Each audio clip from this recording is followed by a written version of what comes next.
All right, looks like it is in progress. Good evening, everybody. We're now in open session with the Selectmen's meeting. As you'll be able to see, we don't have Selectman Pacheco tonight. She was unavailable for tonight's meeting. So in her absence, Selectman Grunwald asked me to just kind of guide the meeting here a little bit. So first thing on our agenda is the grant for phase 2 of the Freetown portion of the project cost for Chromebooks for regional school district students and staff to be used for remote learning. We actually have the superintendent of schools and the finance director. Let me bring them into the meeting here. While they're connecting, I'll read my little spiel. Pursuant to Governor Baker's March 12th, 2020 order suspending certain provisions on the open meeting law, General Law, Chapter 30A, Section 19, and the Governor's March 15th, 2020 order imposing strict limitations on the number of people that may gather in one place, this meeting of the Freetown Board of Selectmen is being conducted via remote participation. No in-person attendance of members of the public will be permitted, but every effort is being made to ensure that the public can adequately access the proceedings as provided for in the order. A reminder that persons who would like to view this meeting in progress may do so by accessing the live stream of this meeting on the town's YouTube channel, youtube.com/freetownma, or accessible by visiting freetownma.gov/freecam. In the event the live stream is unsuccessful, I am recording this meeting, and I'll just make sure that that's actually happening. And the recording will be posted to the town's YouTube channel as soon as I am able to following the conclusion of this meeting. Just for the record, we have Town Administrator David DeMonch, myself, Tim McIntosh, Selectman Trevor Matthews, Selectman George Grunwald, and just joining us, we have Superintendent of Schools Richard Medeiros and Finance Director Kara Lees. It actually looks like we might have lost Kara, but maybe she'll be back. And Kim Fales, Town Accountant, will also be joining us. Thank you, Tim. Kim's here. Hi, Kim. Oh, she's still connecting.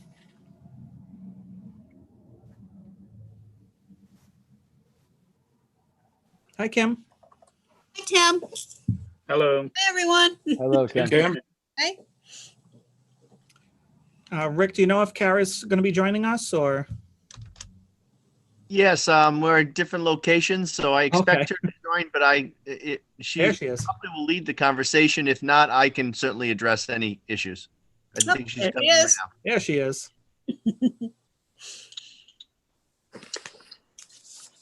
Hi, Hello. Kara. Hello. Hi, Kara. Hi. How are you all doing? Hello. Doing great. Great. All right, so feel free to take it away. Tim, do you want us to jump right in, David, or how do you want us to proceed? If you want to just make a presentation, that's Sure. fine. You and Carol. Okay. So I'm going to introduce our new director of finance, who will address a lot of the specifics because she joins us relatively new. I think she does have all the information, but I'm here to obviously provide some additional support for George and Trevor as well. Kara, all you. Thank you. Hello, everyone. Nice to meet you all. So today, on behalf of the Freetown Lakeville Regional School District, students, teachers, school committee, and the administration, the superintendent and I are grateful and proud to present a request for the town's COVID Federal CARES Act funds to support our initiative on grades 6 through 12, one-to-one Chromebooks. Late spring of 2020, the town voted $79,915 to support our initiative to cover initial Chromebook purchases as part of our commitment to technology and a remote learning environment, which is critical in our unprecedented times. Today's request of $124,318.24 would further support the initiative and provides over 1,000 students access to their own device. The one-to-one program provides students access to information, resources, and tools that is critical to enhancing their classroom experiences and reinforces 21st century skills. The one-to-one program is only possible because of the support of both Freetown and Lakeville and through the U.S. Coronavirus Relief Fund CARES Act. Prior to the one-to-one initiative, there was a ratio of one device for every 3 to 4 students. The prior system did not allow for consistent and equitable access to technology. As a result, we are respectfully requesting official approval to utilize $124,378.24 of the town's Federal CARES Act funding to cover Freetown's prorated share of $299,520 of costs related to the one-to-one grade 6 to 12 Chromebooks. So we would like to thank you for your consideration to support our district. Thank you very much.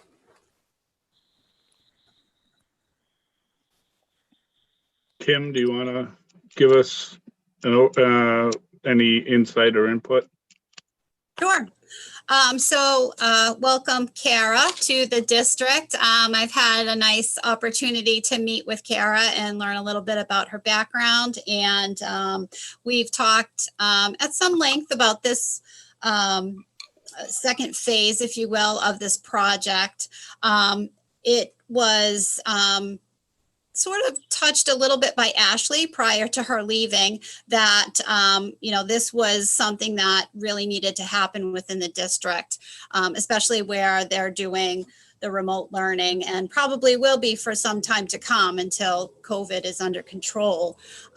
Overall, the town received an award from the CARES Act for $828,336. To this point, our actual spending has been about $160. We still have a partial commitment to the schools for that first phase. They've had some Chromebooks that are on back order. So out of that original 79, we still have about 30,000 to still pay out to them. So that's not included in the 160 that we've already spent, since we haven't spent it yet. We have been awarded a significant amount of money. At this point, I've been working with Chief Gary Sylvia, our emergency management director, to look at what we need to prepare for as a town in terms of supplies and personnel, and what to really have in place should there be a surge that happens come this fall and winter. And so we've tried to put together a budget to see what our needs are for the town. And having done that, at this point, both Gary and myself feel that there would be adequate funding within the CARES money to support this Chromebook initiative. Clearly, we're a partner with the schools, and they're facing issues just like we have to work remotely from time to time. Students have to do the same thing. So I personally would be supportive of the board making a grant to the district for the 124,318 to carry out this initiative. After hearing what Kim had just proposed in terms of meeting with Gary and making sure that we had adequate funds to do that, I would also support the school in this endeavor in terms of providing the funds they need to basically do a one-to-one on the Chromebooks. That would be my recommendation to the board. All right, great. Thank you very much. So is this something we can vote on right now, or? Yep. So I will make a motion to allocate $124,318.24 from the CARES Act to the one-to-one initiative for the Chromebooks.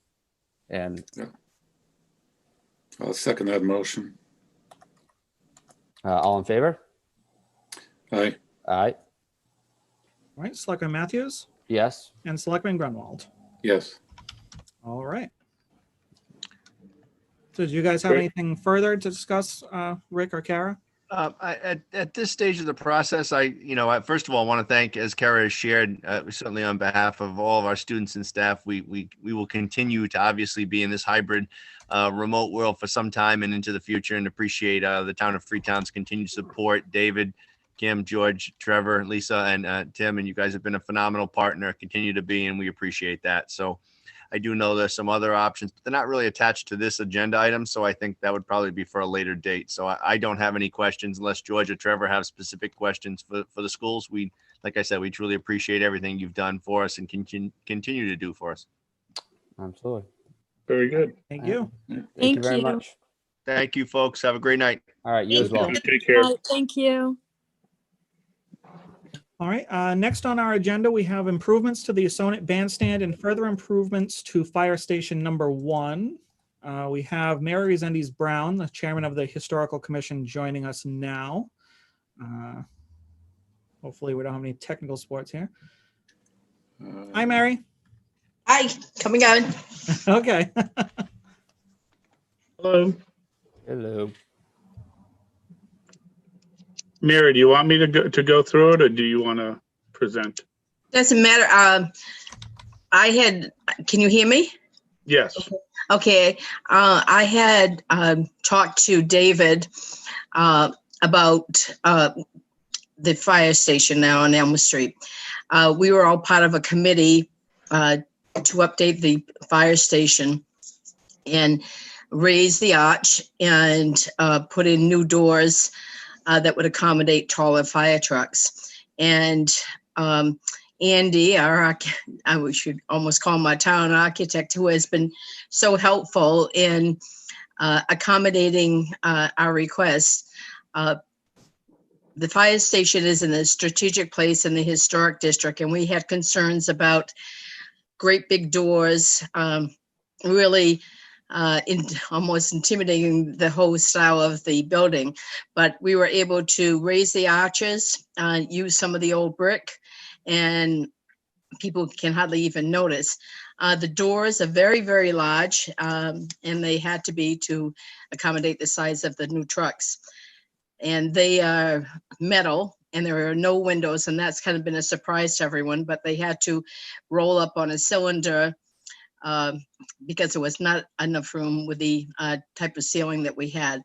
So right now that's been accomplished. But if you take a walk around the fire station, you'll notice that there are a lot of things that need doing. And the windows are in terrible shape. And there are several back doors that are in worse shape than the windows. And so I asked David how we'd go about getting something done. And he suggested that we come talk to you. So I think it's important that we take care of our town-owned buildings, and this building has not had any attention for many years, ever since the new station was opened up on Bullock Road.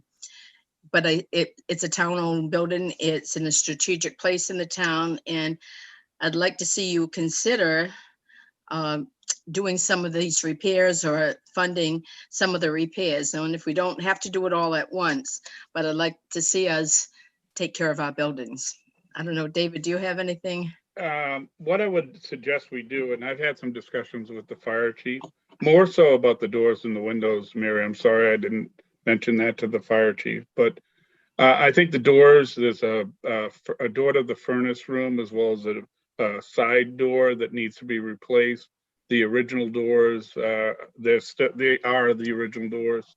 And I think that that's fully something that we could do within the budget this year to get it done. Graciously, the fire department also agreed, in working with Mary and Andy on having the fire department paint the trim, so that, you know, sort of it's a way to dress up the building. And the fire department said that they would be willing to do that. So at this point, I would probably say, let's do the doors, and then maybe we could figure out how to do the windows at a later date. I didn't know Kim was still here. So any thoughts on that, Kim? Well, I figured it might come to a discussion about money, so I thought I should stick around just a little bit. Yeah. We did appropriate a significant amount of money in order to modify the arches and put in the new roll-up doors. So there still is money within the capital budget. So I would suggest if we could kind of get some estimates on what we're looking at for doors and for windows. I do think that you could probably accomplish that sooner rather than later. Sure. I can't imagine that it would be, there's definitely got to be about 40,000 left. Yeah.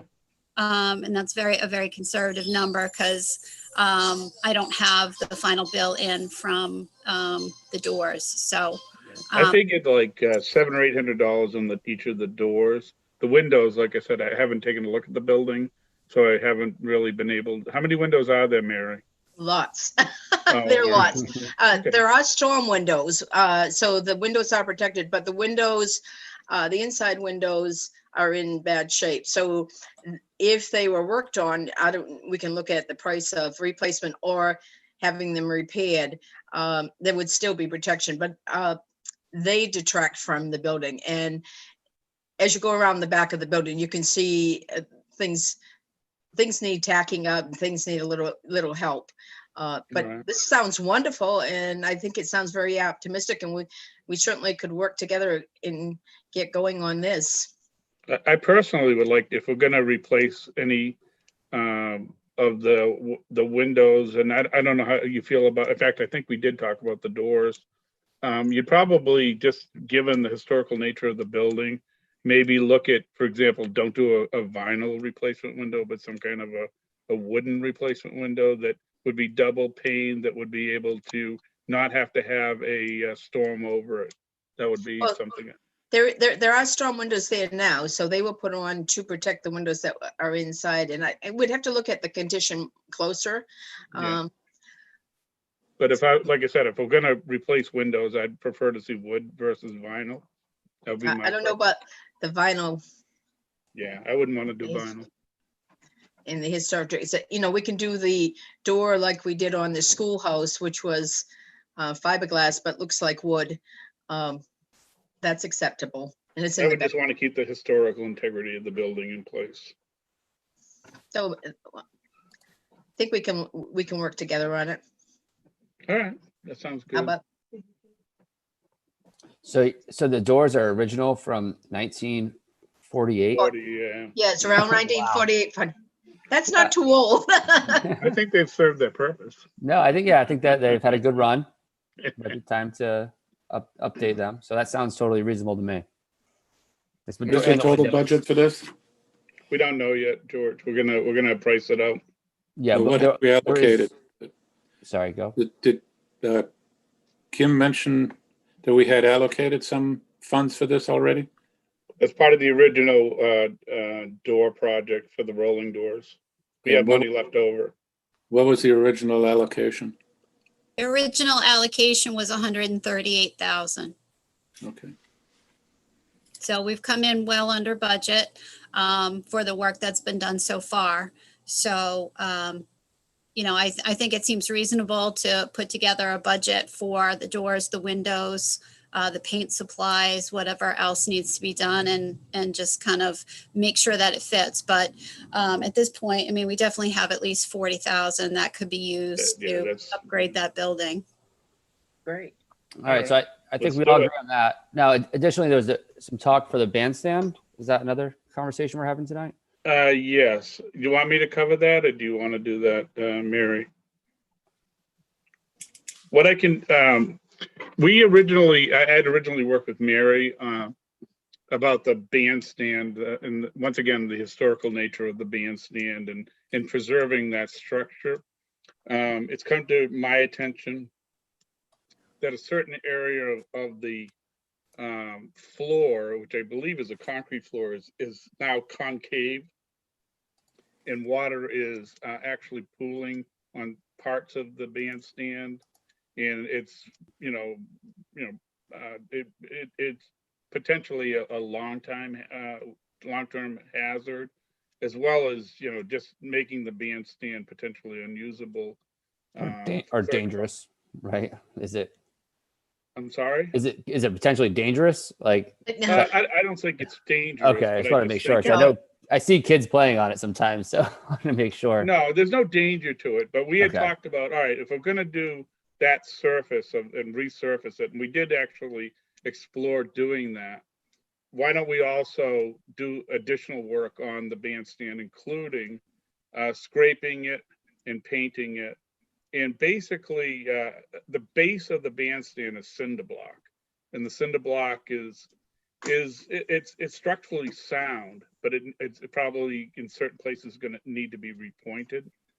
And we started talking about, well, how about, I got a picture from Mary of the original structure. And the thought was, well, why don't we keep the cement, repoint the cement brick or block, and then put a lattice work around in front of the cinder block and sort of recreate the original feel of the bandstand when it was constructed. And that was the project that we proposed. We had it in the capital budget for $15,000 for last year. And when the COVID crisis took effect, we basically put everything on hold, including this project. And the reason that Mary had come to me and asked, well, where are we at with that? I said, well, it was on hold, but now I think that we feel comfortable enough with, our revenues and the fact that we haven't had the impacts that we thought we were going to have from the crisis in terms of a drop in revenue. And, the free cash, as everybody's aware, came in pretty strong. My feeling is that we should move forward with this project. We did have a quote on the resurfacing of the bandstand floor, but at this point it's probably 8 or 9 months old. So I think that we're going to have to go out and get another quote on that.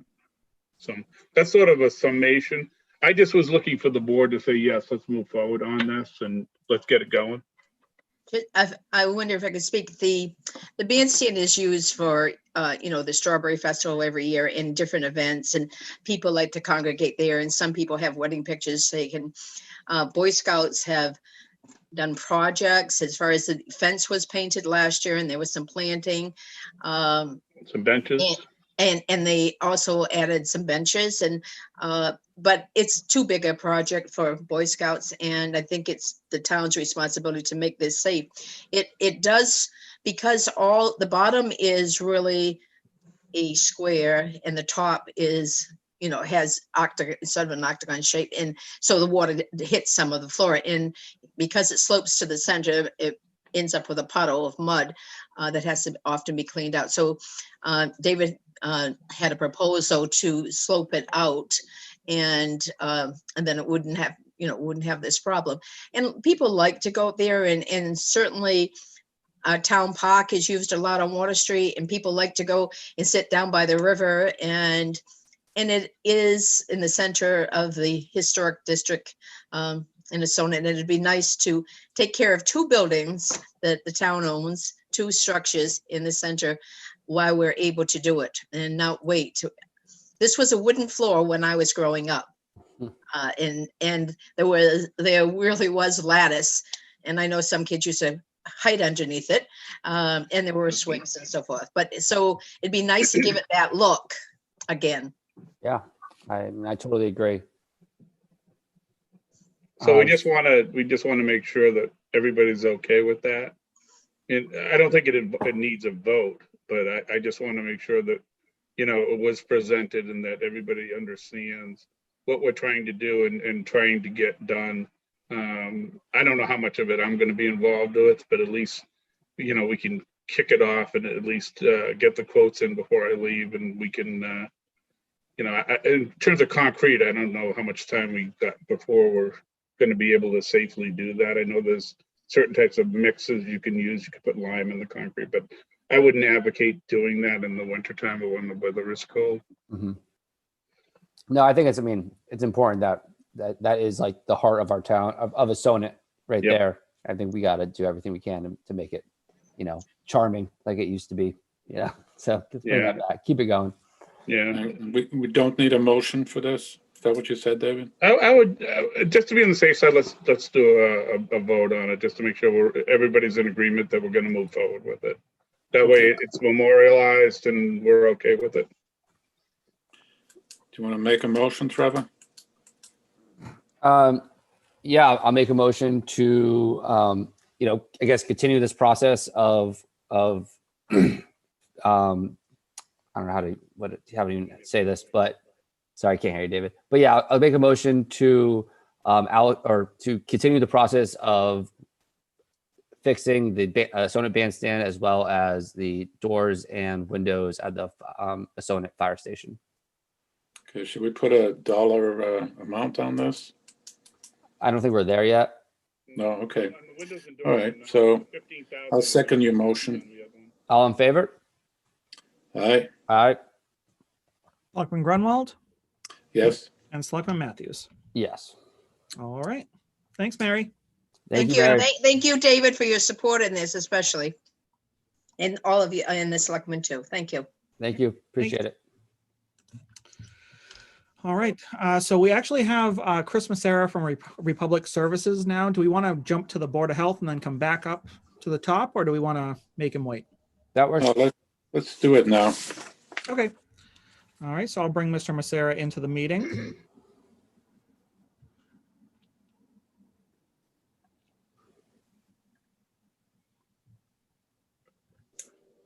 Connecting to audio now.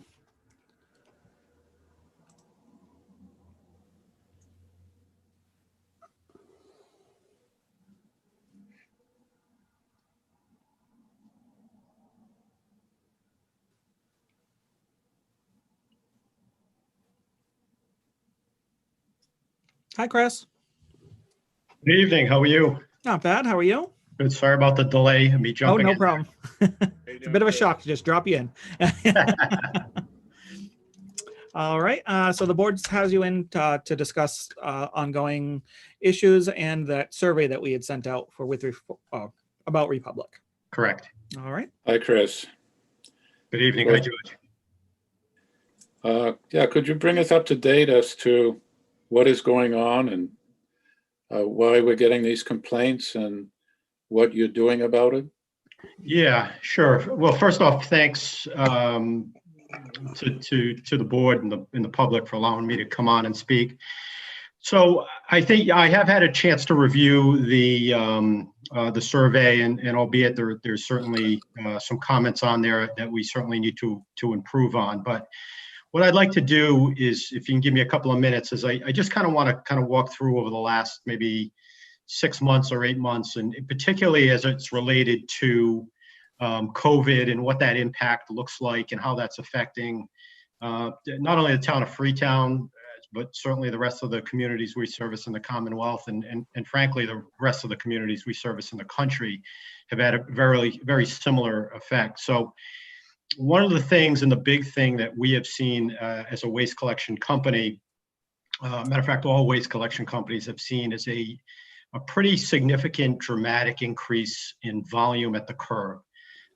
In terms of Freetown, when we look at year-to-date volume through September 2020 through the same time period last year of 2019, the solid waste volume is up roughly 16% at the curb that we're collecting, and recycling volume is up 17%, and that's a year-to-date number. The rest of the world has not been immune to those same results. You know, what we've seen on a kind of a national footprint is we've seen, particularly in the early onset of COVID, we saw certainly in some markets, and I've seen them some here right here in Massachusetts, as much as 25 to 30% increase. Some of that now has started to kind of tail back down. And the increase is simply a result of really on the beginning, the shelter in place, schooling from home, people working from home. We saw, and we continue to see, what we call panic purchasing.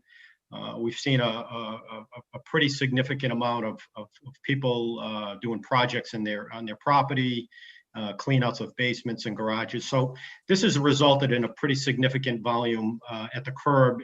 And as we kind of run through here into the fourth quarter of the year, and as we run into 2021, we're still predicting this is kind of the new normal.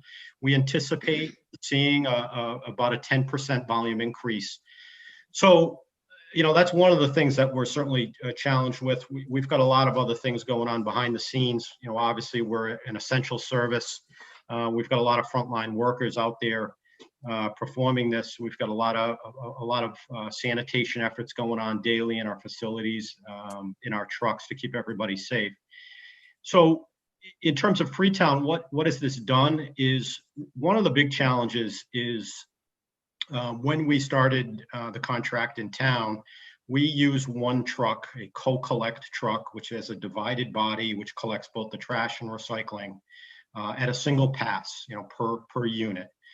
What has happened is since COVID is this volume increase, which none of us certainly could have predicted a pandemic, has kind of broken that system. It doesn't work anymore. It's not really what was set up when we started this contract. That volume has put that truck over capacity each and every day, just about every day. So we are now in a position where at least a couple, maybe 3 days a week, we are sending in extra trucks to handle the extra volume. We're doing it at a very significant extra cost. It's at this point, it's certainly not a cost that I've come back to the board yet and said, looking for more money. I haven't done that. But please recognize the way we're performing the collection today is significantly different than it was 8 months ago or a year ago in terms of the volume. And again, that's going to continue for the foreseeable future. That by and large has created some of the issues that we've seen, because what happens is we now dispatch folks into the town on who's available. They may not always be the same folks. I mean, we have our normal core driver that is, but we do have to send in extra trucks to pick up that extra volume. And by the way, if there are certain sections we can't fit, we actually have to send 2 trucks, one for trash, one for recycling. We don't typically carry a host of co-collect trucks like we're using in town. So that has caused, mainly we see a lot of that with the time delay. I did notice a lot of folks saying, I used to be in the morning and now I'm in the afternoon. And a lot of that is simply a result of it. So, the way the collection looks today is, like I said earlier, significantly different. With that being said, it doesn't mean we like the results that we read, and we certainly have to improve on it. We're actively, one of the biggest challenges is making sure we're staffed. So what we're seeing in Freetown with the extra volume, we're seeing in predominantly all the communities we're servicing. So Freetown's not the only one we're putting extra trucks in. So what has happened over the last 6 months is we went from operating a fleet of vehicles 6 months ago or 8 months ago to a larger fleet overnight to handle this volume. So we're actively trying to ramp up and make sure we have enough personnel, enough assets, and enough equipment. With that being said, there's been some hiccups in the service, and I think that's probably a result of what we're seeing on the survey and what's causing it. So we're well aware of it. We do know we've had some challenges on that Friday section, which we've put a lot of attention to that very recently. I know that's been a challenge to collect because of a separate truck, but end of the day, that is probably the main driver is the added volume that we're seeing in town as well. Chris, from what I've seen, it's the service seems to differ from neighborhood to neighborhood. I was just going to bring that up. We have many complaints from certain areas in town, and in some neighborhoods there are no complaints. The schedule has been very steady. We see the trucks come and go, and there's basically no complaints there. Is that because of what you just said, or is it staffing? Yeah, no, well, precisely is if you think about it, if we have our normal co-collect truck that we run every day that we've ran for a number of years. On the certain days when that truck fills up, so to speak, or runs out of time and space, that is where the extra trucks have to come in. Therein lies that, we start the town or start the route on one section and it's fairly consistent. It's probably the same sections that are having the same problem, because that's at that point, that's where we're sending in extra trucks. And again, those extra trucks, it may not always be the same person, the same truck, the same driver. So, when you don't have the familiarity, it generally can cause some issues. There's no question. That's just the nature of our business.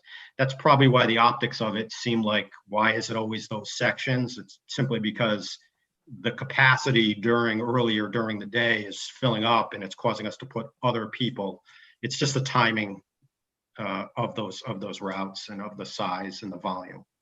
It is. Is there maybe an issue? How many trucks do you have collecting, like the coal trucks you're talking about? How many of those are on the road? In Freetown? Yes.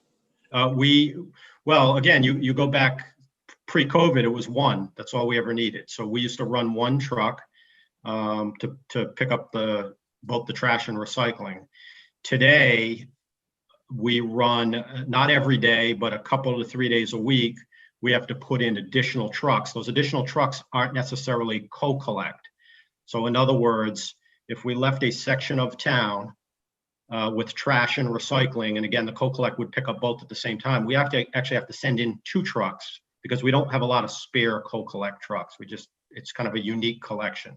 So at that point, we have to now send in 1 trash truck to go down the same road and also have a recycling truck go down the same road. Obviously, we're not going to mix the volume. They're to keep separate. So if there is a section of town that we're unable to finish, it's really 2 trucks have to come in to do it. And again, that didn't exist 8 months ago. And that's why predominantly when you think about, you go back, say 8 months or last year, there was very, very few calls or missed stops. And ever since COVID and the volume jump, it's certainly caused some challenges in this industry. So do you have any plans? I'm sorry, someone else talking? I was trying, yeah. Go ahead, David. I just wanted to add that the Island Road area seems to be a concern. I know that down there is an issue with I guess the roads themselves, and you have to use a smaller truck. But even as recently, I got a call today from Bill Furness. He put his their collection day is on a Friday. He said there was an issue with the Fridays. I guess that they didn't come until Saturday, and I guess what happens there is that the trash ends up getting blown away or knocked over, and the bins are left out, and there's a whole series of things, and it's been happening for a while. So, I know that there's an issue regarding the size of the truck. I know you're trying to address that, but I just want to make you aware that that's one of the problem areas, and and we may be able to identify others and sort of point the way in terms of how we address the problem overall. Yeah, and I can speak to that. So last week, the collection last week was Saturday, 1 day delay because of the holiday. So Saturday was the correct day. All right, okay, that's my fault. Yeah. I didn't pick that up. Yeah. However, we did send the truck in there on Saturday, but there was what we found out this morning is we did miss a small section of that. Yeah, he said you missed half, but yeah, so that should already be completed as we're speaking now. So we had a truck go back in there to get it. all right, good. And again, that's it comes back down to the same function of because we're adding extra trucks again, not just in Freetown, everywhere. Sometimes drivers do end up going in that are less familiar with certain areas, and it causes a problem. I mean, a lot. I don't want to keep beating the COVID drum, and we're probably all kind of getting sick of hearing that word at this point. But it's a reality how it's affecting things. We know it, and we're certainly working hard to address it. If you think back over the last 8 months, we've never through all this have not had the ability to even collect. We've been very good about not having outbreaks, and we've got a lot of systems in place to make sure that happens. So we've had some hiccups, we've had some challenges, but through thick and thin, we've done a really nice job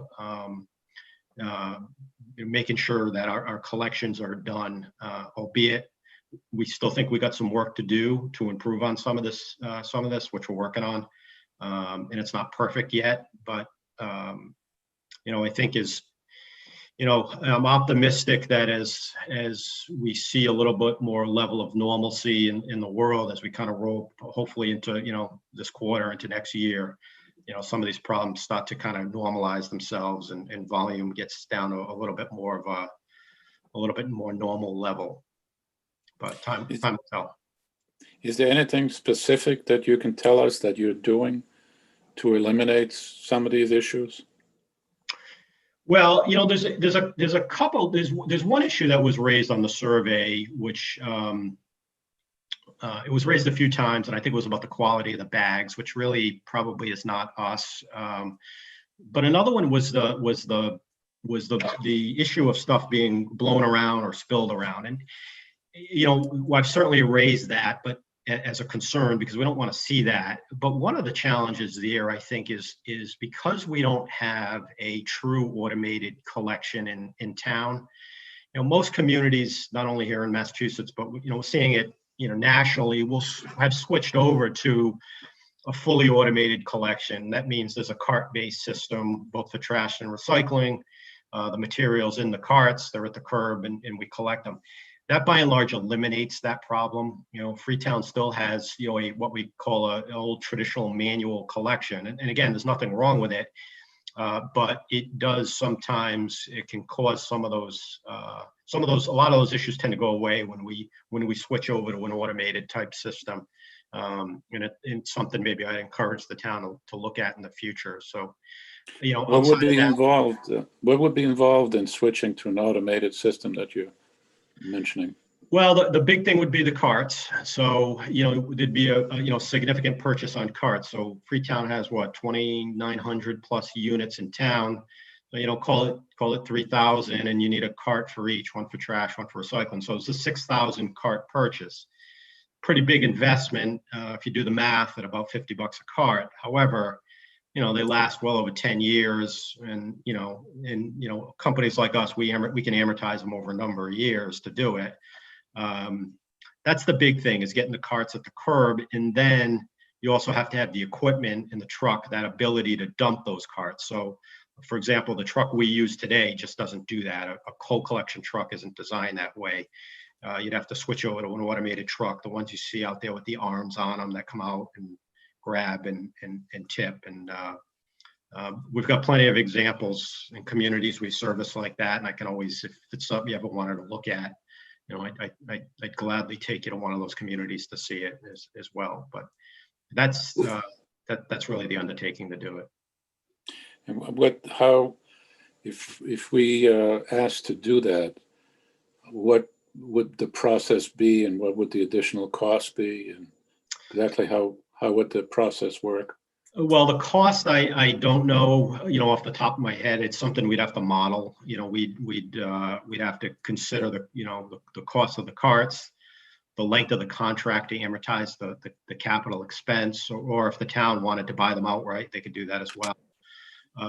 We'd have to amortize the cost of our trucks and the equipment and what we would need. So it's something we can look at, but to me, to just throw a number at you,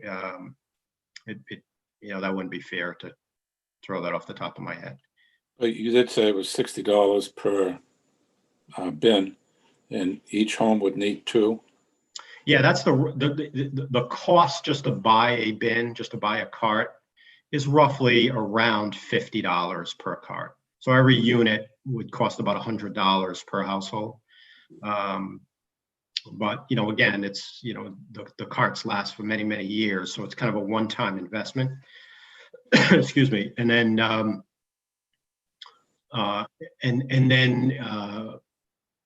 obviously we'd have to invest in new equipment in terms of trucks to do it, because it's a completely different setup to do. So the trucks would be the big issue? Well, trucks are not a big issue in terms of getting them. No, we run these style trucks pretty regularly. We have plenty of them in our fleet. So that's not an issue. So how would you recommend we move ahead for next year? Well, so I think the first thing has to decide is what system would the city or would the town like to look at? Do they want to go automated or not? And we could say, okay, here's what that cost would look like. Or if we don't go automated, it would stay as a manual collection, But I can tell you the cost is going to change. There's no two ways about it, because the way we originally bid on this contract a couple of years back is not the way it looks anymore. It doesn't, the volume doesn't support one truck anymore. So the town of Freetown would automatically switch over to 2 trucks at this point to be able to do this. And that's assuming we stay at the current level of volume. Now, again, in the spring, if we looked at it and there's a vaccine and COVID goes away and the volume goes back to pre-COVID level, that would probably be a different conversation. I'm just not optimistic for 2021. We're going to see pre-COVID levels on solid waste volume. As a company, we're not making that prediction at this point. We don't see it.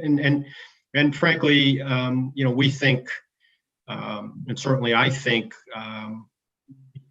people's ability to work from home and schooling from home, I think it's going to have some traction, and it's going to stay even once COVID ends. So I think we're going to see that volume stick around for a while. Would you have any recommendations for us to look at going forward? Well, I think it would be those. I think what I just mentioned. I think it would be, take a look at what co-collection would look like. I'm sorry, not co-collection, automated collection would look like, what that cost would be. And that, again, that's something we could work through and kind of give you a better picture of what that would look like. It would, excuse me.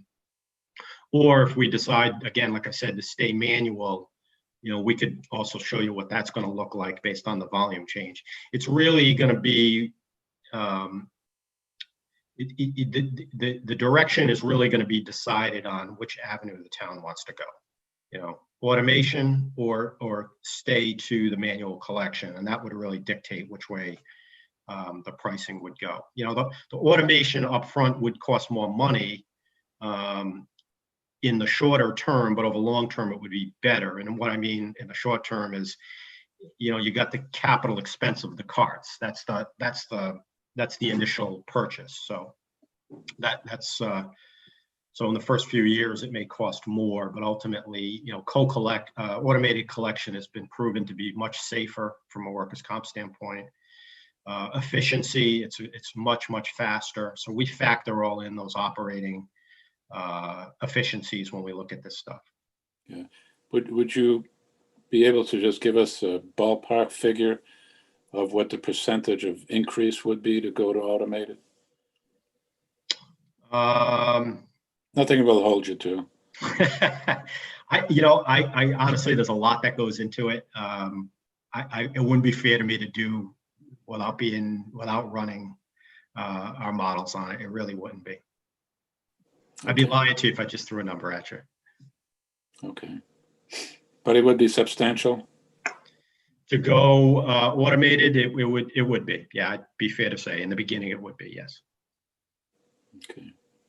From where you are today, it would be, yes. Because today, again, your program today was built on one truck, which we don't use one truck anymore because of COVID.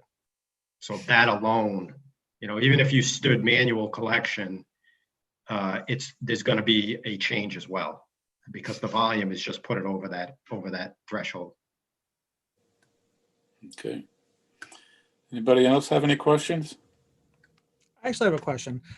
If you keep running into the same issues at basically the same time every day, is there any thought to just starting the day with the 2 trucks, or do you always wait for the issues to happen before you send out that second truck? Yeah, it's a good question, Tim.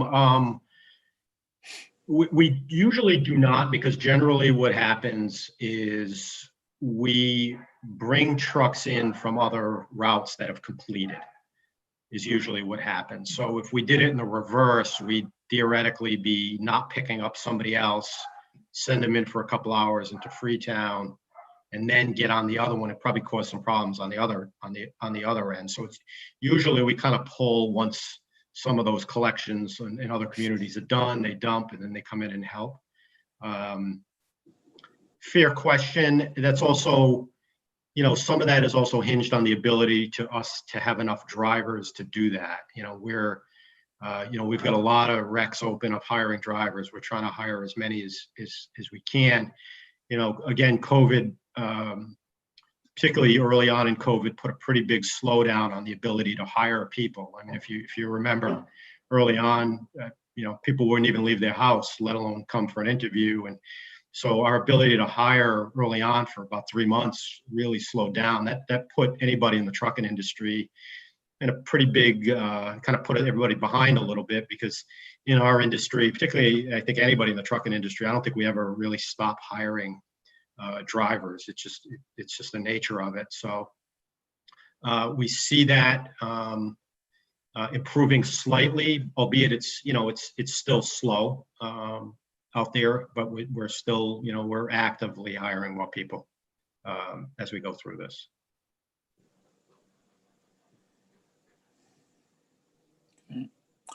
Well, thank you very much. Appreciate all the information. Thank you, Chris. No, my pleasure. Yep. Thank you very much. Yep. Thank you, guys. Thanks, All right, Chris. if you don't have any other questions, I will, I'll jump off the call then. All right. All right. Thank you very much. Have a good Thank evening. you. Appreciate your time. Take Bye-bye. care.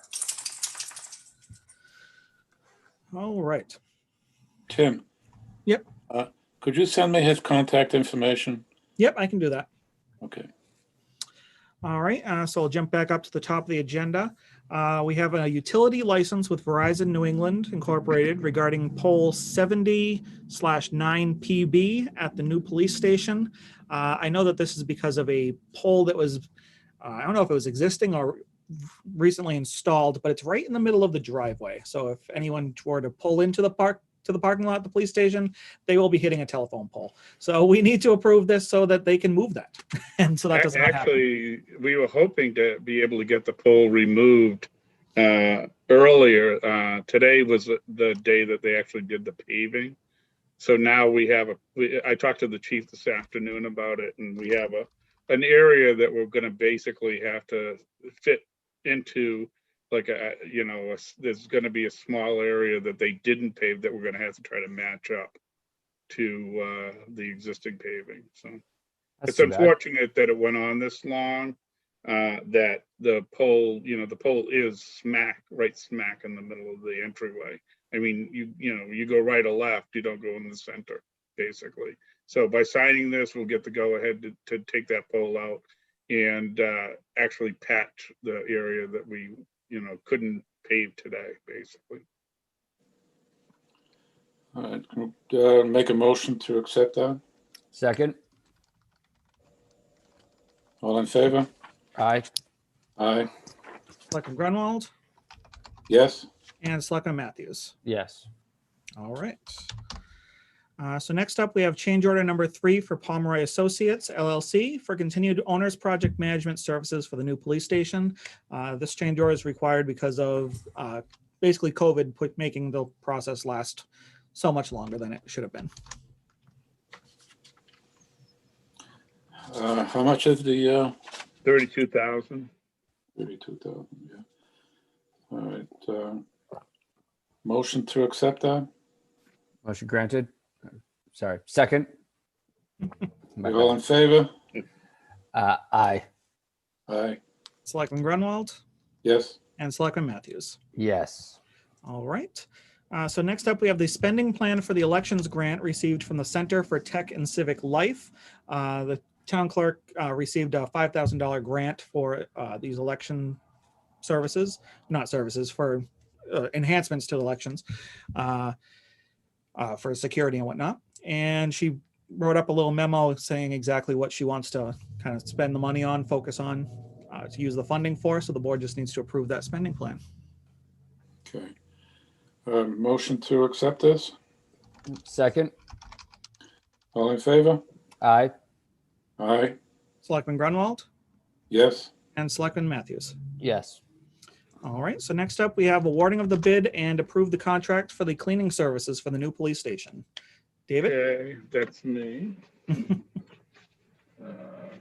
on a sec. We put the cleaning services out to bid in accordance with 30B, which is the Uniform Procurement Act. We received 2 bids in, one for TNT cleaning services and another from, okay, I don't have that file. It's hold on a second. Okay, got it here. M&M Contract Cleaning.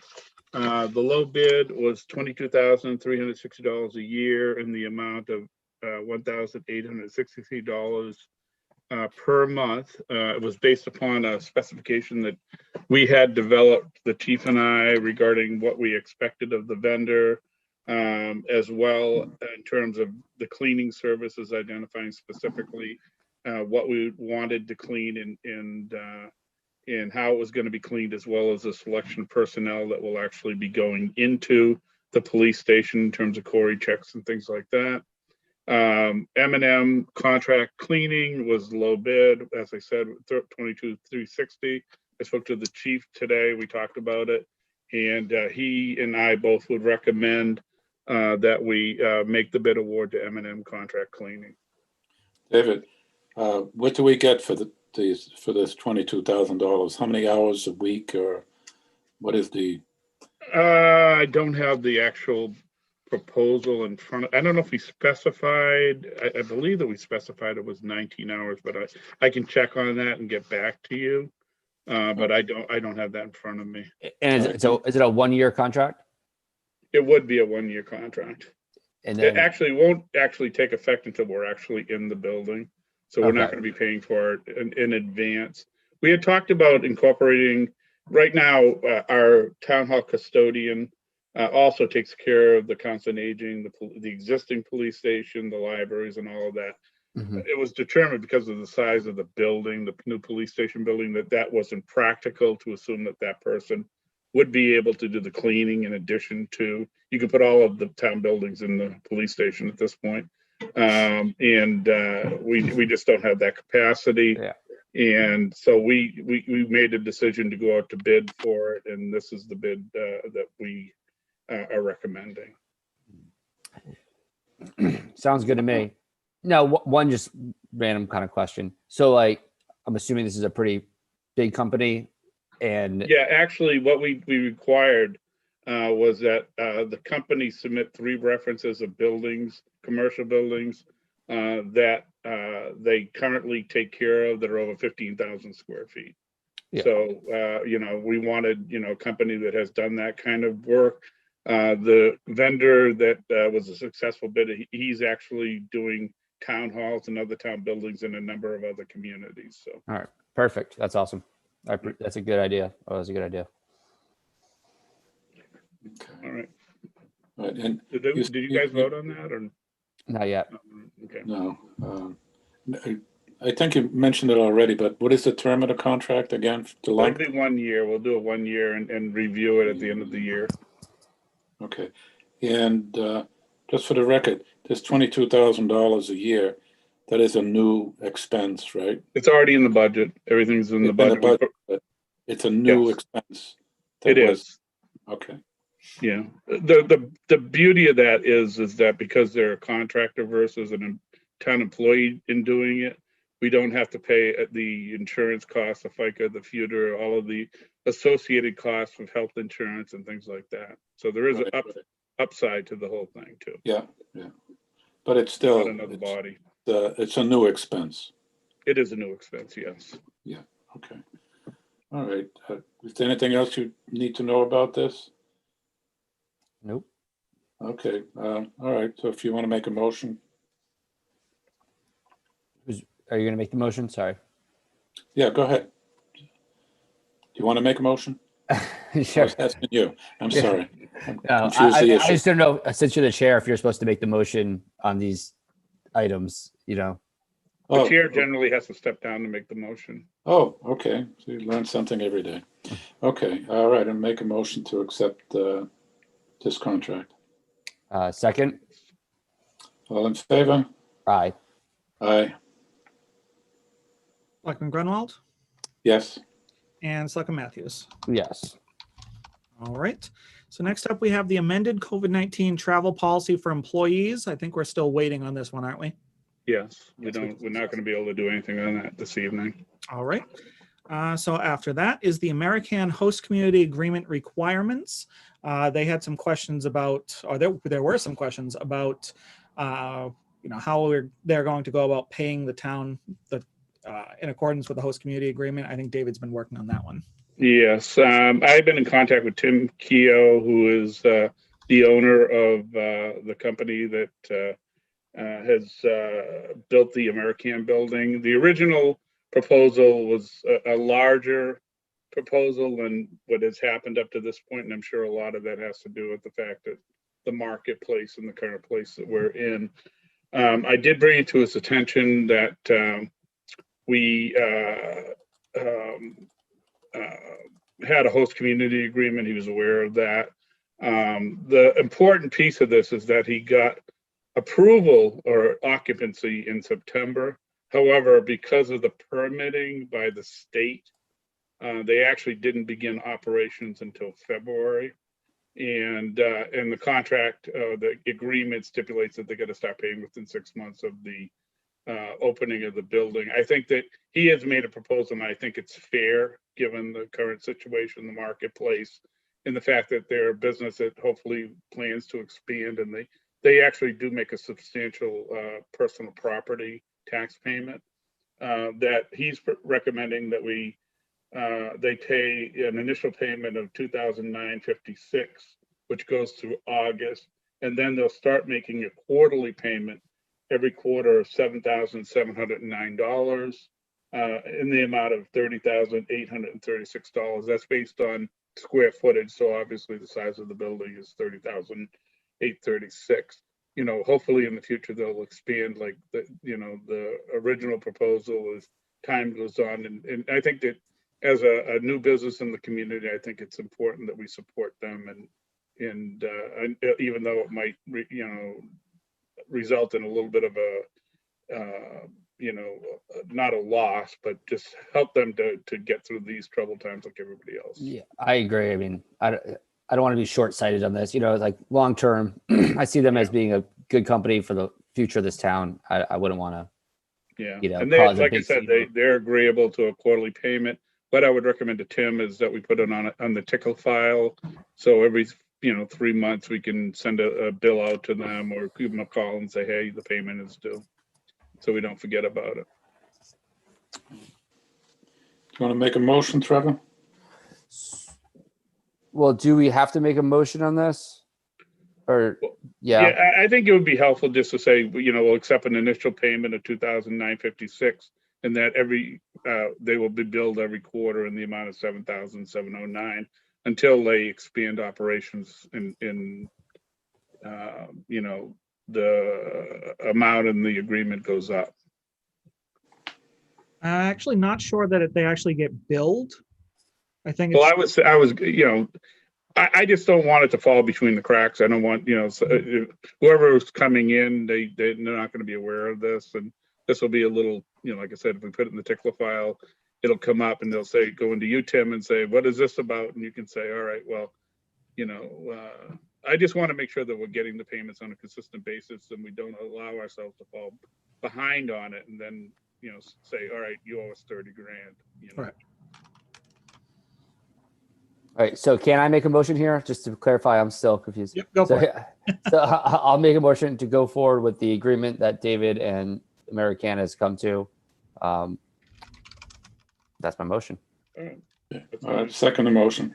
All in favor? Aye. Aye. Selectman Grunwald, Yes. and Selectman Matthews. Yes. All right. Next on the agenda is the design or feasibility study on an addition to the senior center, a new senior center, and a combination senior center library as voted on by the building committee on October 5th, 2020. I did speak to Lisa earlier today. She said that we've already done a feasibility study, so we probably don't need to do another one. It was only done in 2014. So we probably still have a fair amount of data that's still relevant from that, but feel free to discuss. This came about as a result of the building committee meeting that happened probably a couple weeks ago at this point, Bob Joes had made a recommendation that we look at it. It's not so much a building study, but look at the three different options that were proposed. One is the construction of a new senior center. The second is the construction of a senior center / library. And the third was looking at the potential renovation of the existing structure. And I framed out a proposal for a contract of services with an architect or designer to accomplish a review of that. And what Bob, when I had spoken to him, said he'd like to do is to have us take a look at the programmatic activities that are happening in the existing structure and see how they're adequate or not adequate. To have whoever the designer is take a look at the three different options, make a price proposal. Not something is obviously do a meet or RS means data kind of study. That's a significant amount of work, but it's just a ballpark kind of thing in terms of what it would cost us and whether there's some pros and cons to the different models. I know, for example, with a COA / library project, there's going to be an efficiency there in terms of a shared heating system, shared AC system, shared, in terms of, I guess, mechanicals, as well as a potential for a shared space. And that's what I framed out. It's up to the board. If the board doesn't want to move ahead with that, I'm okay with that. It's a board decision, not mine. I did what I was asked to do, which is sent that out to everybody, I think a couple of weeks ago. I'm not really clear what you're suggesting, David. I'm not suggesting anything. I framed out an RFP based okay. Based upon what Bob's motion entailed. Bob had made a motion to have us take a look at it, and I did that. If the board wants to do a fallback to the 2014 report, that's within the prerogative of the board. I have no feeling about it either way. But I was asked to put together an RFP, and that's what I did. And if you want me to move forward, I'll move forward. If you don't, and the RFP would be for what, David? It would be for the review of the three different options, which is the senior construct a new. Okay, I know what the options are. You don't have to. Okay, so it's reviewing, and then look at the pros and cons of each. Put together a price model. Look at the programming activities that are currently being done in the existing center. Whether those programming activities are sufficient in terms of the square foot space that's required of them, or whether we need to look at a larger space for each of those programming activities. And then as a not suggesting that it has to be part of the study, but if the designer or architect had a few design ideas in terms of a schematic or design a concept design plan or design concept, that would be helpful also. Well, I'll give you my opinion on that. We've gone through this already a while back. This project has been just pushed back for a number of years now. We've spent money on many other things. I won't go into detail. It would take me too long. But I don't think that we can, in the near future, meaning maybe the next 10 years, entertain another large project like a new building or library, COA building, because we're going to be taxing people for the 2.5 override for the police station. So we're going to jack up the taxes due to that. We can move ahead and spend this $500,000 that's already been appropriated and give the COA what they need. And I really don't understand why this project has been pushed back so many times. But, we approved a $300,000 carport in one meeting without any major discussion. Here we are, $500,000 for renovating a whole building for the COA, and we've been beating this to death for almost 2 years now. And it doesn't seem like there's a will to do it at all. And it's been approved. And I think we should just go ahead with it, as was approved at the town meeting. I mean, we just approved $100,000 to put new doors on a fire station that's basically, not even being used. I know it will be. They're going to put some new equipment in there, but that went through with minimal discussion, and we're beating this to death. After it's already been approved. This is a board decision. The Well, building we're committee. board. That's why I'm Yeah. discussing it now, David. This is the I'm just board. saying the building committee made this recommendation. That's how we ended up having to discuss this tonight. Well, The building committee voted to do that. I guess we need a delineation, I guess, about whose responsibility it truly is. Is it really the building committee, or is it the council on aging? The council on aging. It's the board. All right. Okay. It's the board. That's very clear. Well, the board through the council on aging, that kind of thing. Right. But, we've discussed this with the council on aging. We've discussed this with the building committee. It's the board's decision now. The building committee only recommends. They have no real legal status, so to speak, to make decisions. They can only recommend to the Board of Selectmen. It's the board's decision to make. So correct me if I'm wrong, but I think that, two separate issues here, but I think we need to first, if we're going to do the addition on the COA building, the current one, that $550,000 has been allocated, but we don't yet have any kind of actions taken on getting an actual estimate of what it is. Because I think there's two different schools of thought. I know I spoke to some people at the COA. They think that they'll be able to do it well underneath that $550,000 budget. Whereas I've talked to other people who think that's going to be much more than that. So I think before we can really make any board decision on approving going forward with it, the first step is to actually get some realistic estimates on what it's going to cost. You're exactly right.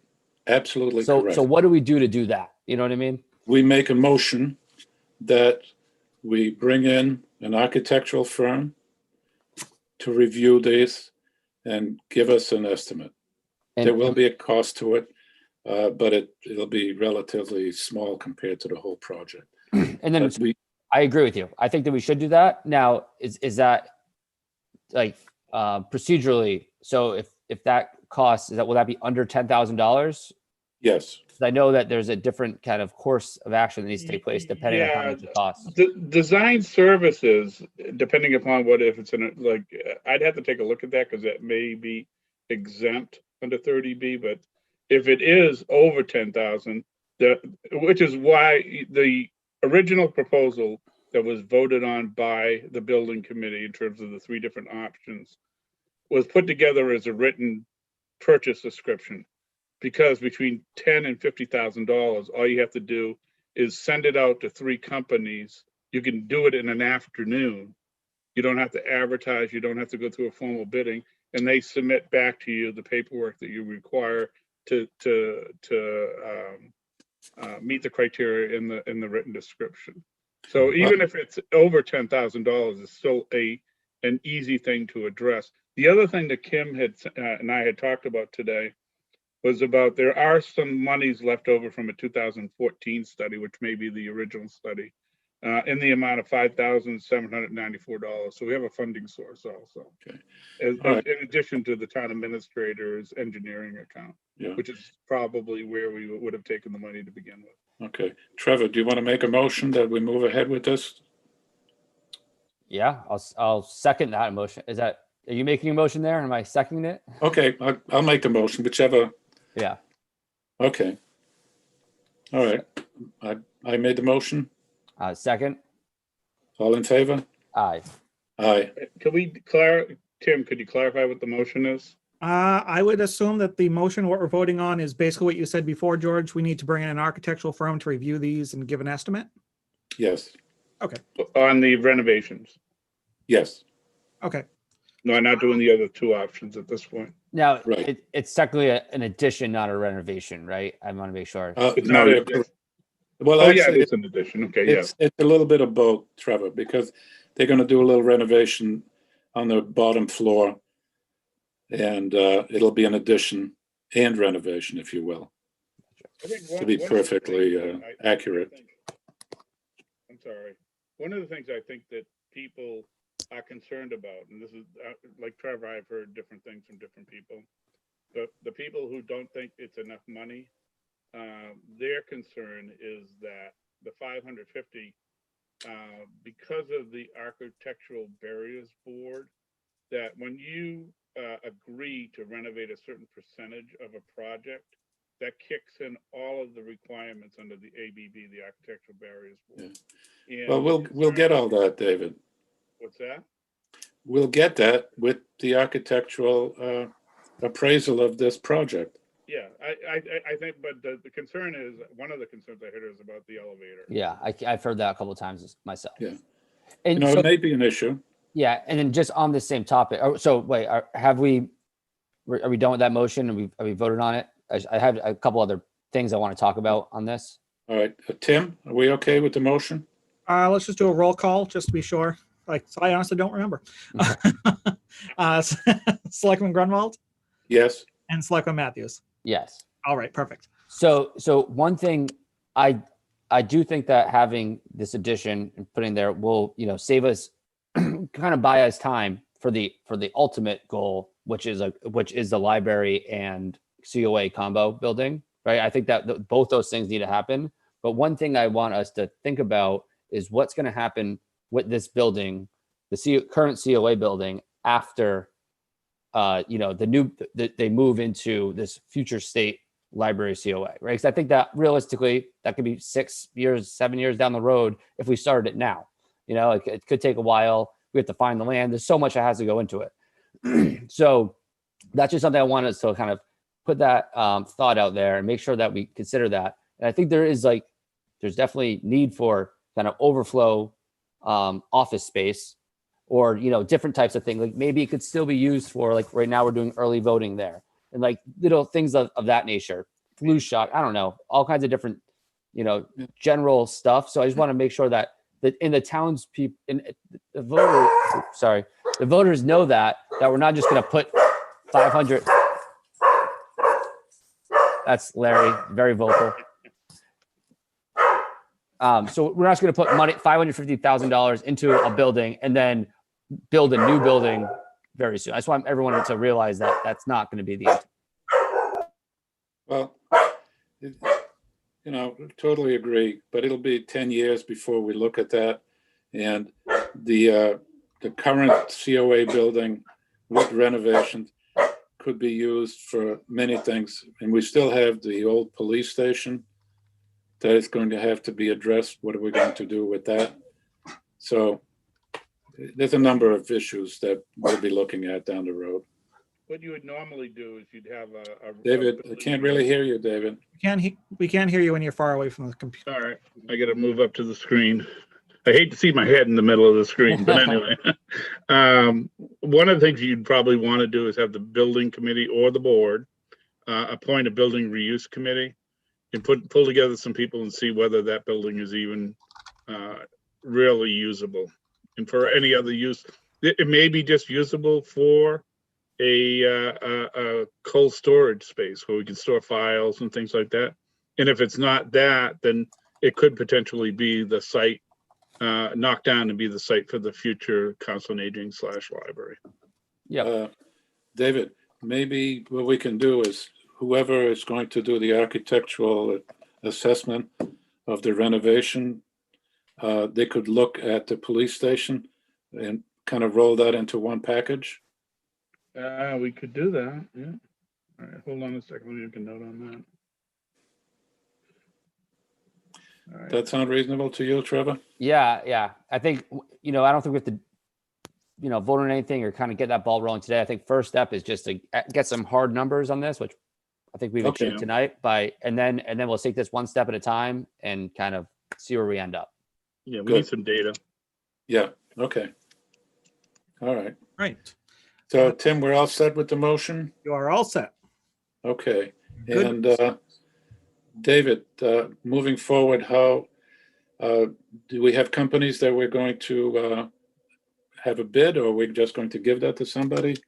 Well, I guess what we'd probably do is the same thing I did for the three options, and that is put together a written purchase description. And just to be on the safe side, I'd probably send it out to three companies, just not knowing whether it's under 10 or over 10, and get Okay. some, get some prices. There is a company that had looked at this before. And I'll get you the information if you want. It's really, like I said, I don't know how much it's going to cost. So I Yeah. really, and even there's certain design services that are exempt. If you want, Yeah. if there's a specific company and it's exempt, then the board can make that decision if that's what they choose Okay. to do. All I right. just want to follow, make sure that we're doing everything legally correct and following the procurement law. Absolutely. Okay. All right. Next. All right, next up we have approval of minutes. There's 3 sets of minutes in your packets, a meeting on October 3rd and 2 meetings on October 5th. Okay. Motion to accept. Second. All in favor? Aye. Aye. Selectman Grunwald, Yes. Selectman Matthews. Yes. All right, and town administrators report. Okay, I've got a very short report. I just wanted the board to know that I've been working with Gene Fox and Rick Medeiros. Over the summer, we worked with United Way to do some pop-up markets at the FES to, provide food to, address some of the needs in the community for people that are struggling to feed their families, basically. And we have decided between Gene, Rick, and I that that's something we could probably continue to pursue with or without the United Way. And we talked about how we would collect donations for the food bank in terms of putting boxes up to collect the food, and as well as the distribution of that food to needy families. And I've since talked to the fire, not the fire chief, but the police chief. They have 2 basically cargo containers that they currently use for storage that they're no longer one of them they're no longer going to need, but they also have electricity in it. So he said that we could take one of those cargo containers. So we're trying to determine specifically where we want to put that, whether we want to put it at the highway barn, whether we'd want to put it at the Council on Aging. I don't think it's at this point in terms of the police station, that's even a suggestion. But or some other location in town, and basically getting it set up so that we can do that. We'd also look at probably doing some seating from Stop and Shop, who over the entire time I've been here has been incredibly generous. I can't say enough good things about Stop and Shop and what they've done for the community in terms of always being there whenever we've needed them, in terms of any kind of food for the seniors and for events in the community that needed to be taken care of. They've always been there to help out. And we're also talking about Amazon and potentially contacting them. We didn't have a lot of success back when the COVID crisis came about in terms of getting PPP from them, but maybe now that we're headed into sort of a dark season with the crisis, we don't know where things are going in the next 2 or 3 months, that they might feel differently about something like this in terms of an endeavor that would be worthy of them participating in. So I just wanted to give a heads up that this is happening, that we're working on it, and hopefully we're going to be able to put something together that's going to be able to help families in Freetown to help them to feed the families, basically. So That's awesome, David. Thank you. all right. Second issue is Freetown Screw. I sent a memo out to everybody that we were successful in selling that parcel of land, which, as everyone knows, we have an obligation because of the remediation work that was done with grant funds from Mass Development in the amount of $465,000 that we were going to be obligated to pay back. I was able to negotiate with Mass Development, and they said as long as we sell the parcel and we don't make a profit on it, that they would waive the requirement that we have to repay the $465,000 based upon outstanding tax liens on the property of $400,000+. We obviously did make a profit. So we that 160,000 will go into the general fund, be certified as free cash, and we will be released from our obligation to repay the $465,000. I've already had a discussion with Mary Ellen DeFrayas, who's the regional manager for mass development. She's just asking me to put together a letter to verify the facts regarding the sale of the property. That's great. Finally, well, actually, there's two things. I got a call from the fire chief. People may get texted tonight because the governor is issuing a red alert for 5 of the communities in our area. We're not one of them, but the neighboring communities, there may be some overlap in terms of people in Freetown getting texts, plural, saying that I just want to get it out there. We're not a red community. So if you get a text from, that it comes to Freetown, I'm not saying it won't happen in the future, but right now we're not one of those 5 communities. And finally, just for clarification purposes, David, that's not a Freetown flash text you're talking about. I'm assuming you mean reverse 911. Yeah, it's going through the state, through the governor's office. I don't know how they're doing it, but the chief was really concerned that people in Freetown would get it and think, oh my God, well, we're one of the red communities now. And that's, I just wanted to double check that I didn't miss something that needed to go out to the Freetown Flash. No, that's what, when he called me this afternoon, that's what he wanted to tell me. So, and finally, I've started putting together a list for my successor in terms of the things I think the projects that person, he or she, may need to start on as soon as they're on board and they, got their feet firmly in the ground, on the ground, I should say. And, as I've extended previously, I'm willing to help that person succeed in whatever way, shape, or form that they need to do it. I'll always be a resource available to the town and to the town administrator to do the things that some of the things that I've started and in new things that or any information, historical knowledge that I may have that I can share with that individual. So I've got great. 5 weeks left. That's I'm sure you're not counting those days down or anything, David, right? No, you haven't seen the calendar behind my desk, obviously. No, I have not. That's all right, Yeah. David. Don't get too comfortable because I'm sure it's going to be a while. And you just remember, I you promised think to stay on. You promised to stay on till your replacement was here, right? Yeah, I did do that. And like I said, I think that person, it may, even if they're appointed, mid-November, they may have to give notice. A lot of the town administrator contracts, particularly a town administrator that's currently working, a lot of their contracts required them to give 4, 6, 8 weeks notice. So there may be a gap, and I'm willing to fill that gap if that's needed by me and by the board. So We really appreciate that, David, no really. problem. All right. All right. So next, before we go on to the personnel board, the highway surveyor actually gave me a Chapter 90 request today. They're hoping to kind of combine a couple projects. They're going to be paving Chase Road next week, but they want to kind of, while the company's here to be doing that, they want to get a section of South Main Street done. So he asked that the board entertain this tonight on their agenda. I don't know if you guys want to do that tonight or if I should be telling them to push it to November 2nd. I mean, we can do that? Yep, it's an unforeseen item because Yeah. he did just give it to me probably about 1 o'clock this afternoon. So we can, if you guys want to, or we can push it back. It's totally up to Okay, you. no, we'll make a motion to, Okay, well, allow. I'll give you the details before you do that then. Okay. So it's paving a portion of South Main Street, northbound only, between Simpson Lane and Nottingham Way. It's about 600 feet.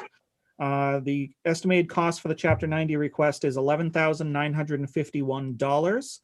And he told me today that there's about 30,000 in that the Chapter 90 funding account now. So there is funding in place for it. okay. All right, I'll make a motion to accept that. Second. All in favor? Aye. Aye. Selectman Grunwald, Yes. Selectman Matthews. Yes. All right, perfect. All right, so next up, we have Personnel Board. Trevor, did you want to take this one over, or do you want me to continue? I can take it over. Okay. So I guess the first item I might need your help with because it says just highway department staffing. And I don't know exactly what that's referring to. Okay, this one was actually requested by Lisa. She had Okay. mentioned that the highway department is actually short-staffed. We had an employee that we had to move on from back in the spring, I believe it was, and we've just never replaced them. So she wanted to kind of get that ball rolling. However, I do need to let the board know that once that employee was, once we dealt with that employee, the funding came out of the budget. So there is no funding in place for an additional staff member at this time. So we will need either a transfer request if the finance committee is willing to entertain that, or we would need to go to the special town meeting to get it approved by the voters. Well, can we hold this until it goes to the finance committee for a transfer? Or Well, should we vote on it pending the transfer? I can put that together to find out exactly how much, and I can send it to the finance committee, but it has to go to the board first. So. Okay. Just as a point of history, we actually held off on filling the position only because of once again, the whole situation. We didn't know specifically where we were going to be in terms of revenues with COVID, and that was the reason why, we held off filling it, because, we didn't want to create a liability that we at the time didn't know whether we'd be able to fulfill it. All right, I'll make a motion to go ahead with this. A second. All in favor? Aye. Aye.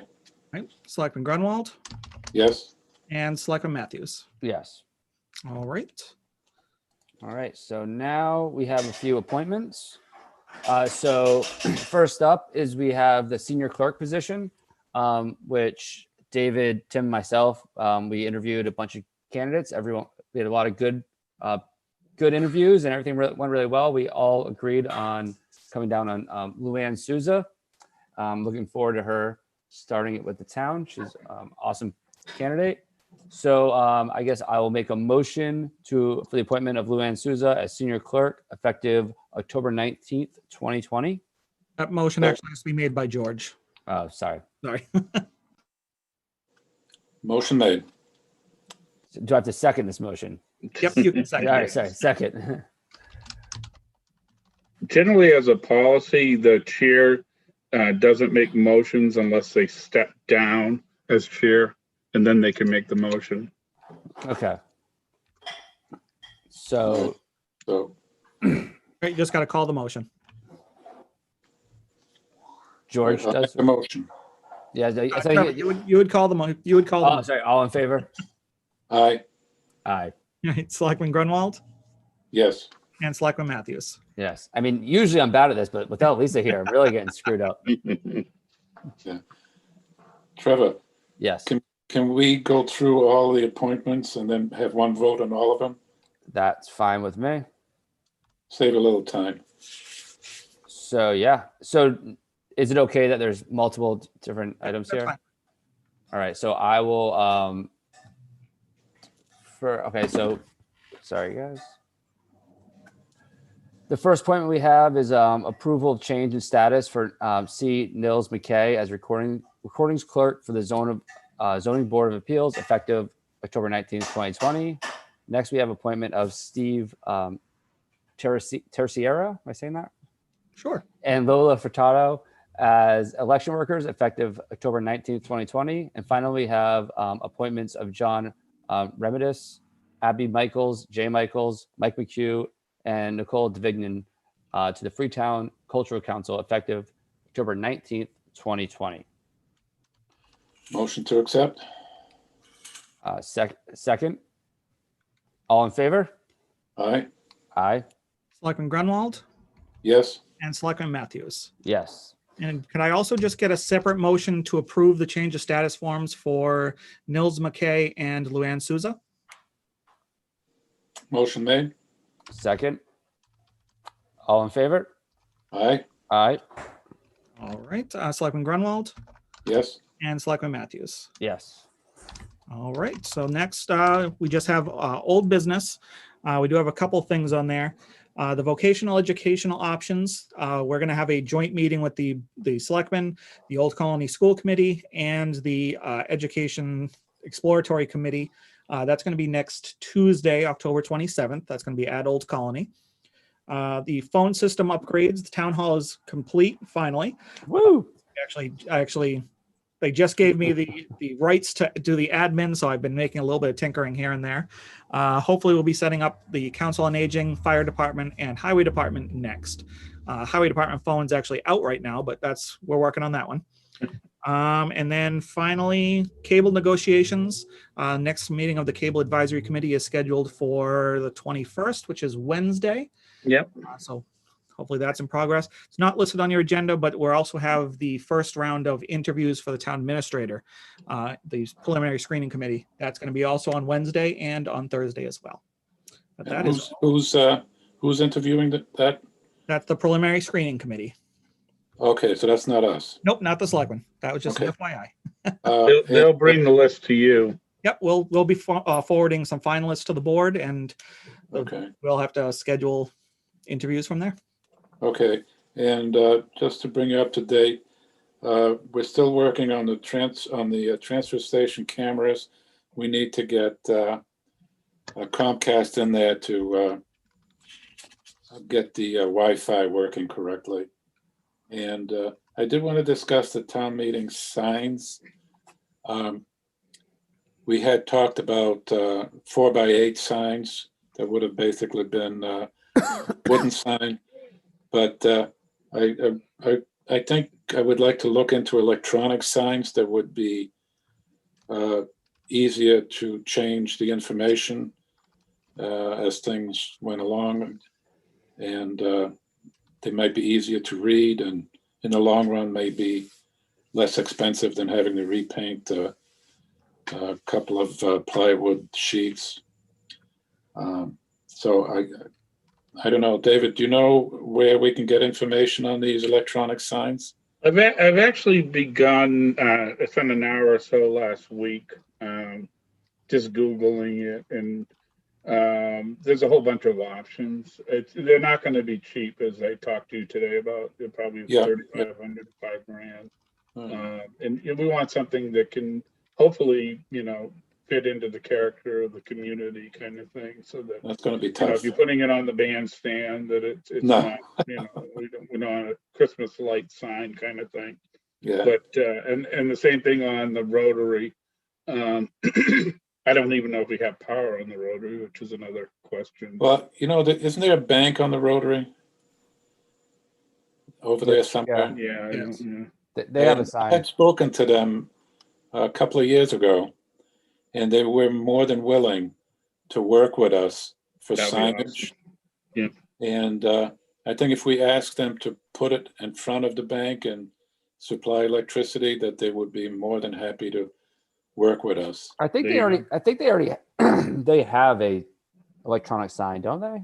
Yes, they do. Yeah. I think And as a maybe matter we of fact, they just- offered that to us. Yeah. That might be an easier option. Yeah. Just if we could work with them to kind of whatever messages we need to put out.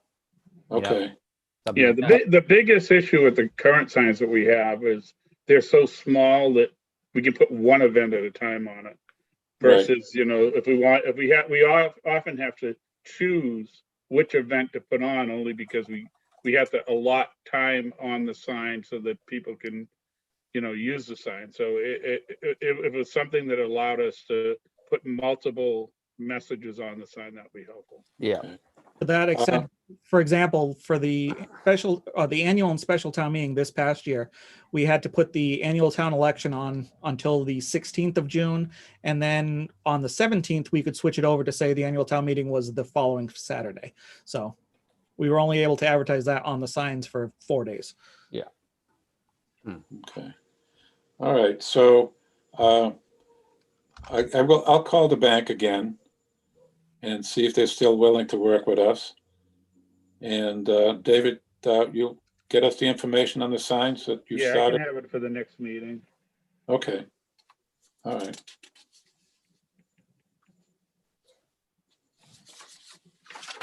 All right, so if there's nothing else and that the board wants to discuss, we are good to go. I can get a motion to adjourn. Motion to adjourn. Second. All in favor? Aye. Aye. Selectman Grunwald, Yes? Selectman Matthews. Yes. All right, we are good to All go. right. Have a great All night, right. everybody. Good night, Thank you, everybody. everybody. Appreciate it. Take care. Bye-bye. Thank you, Trevor. Yep.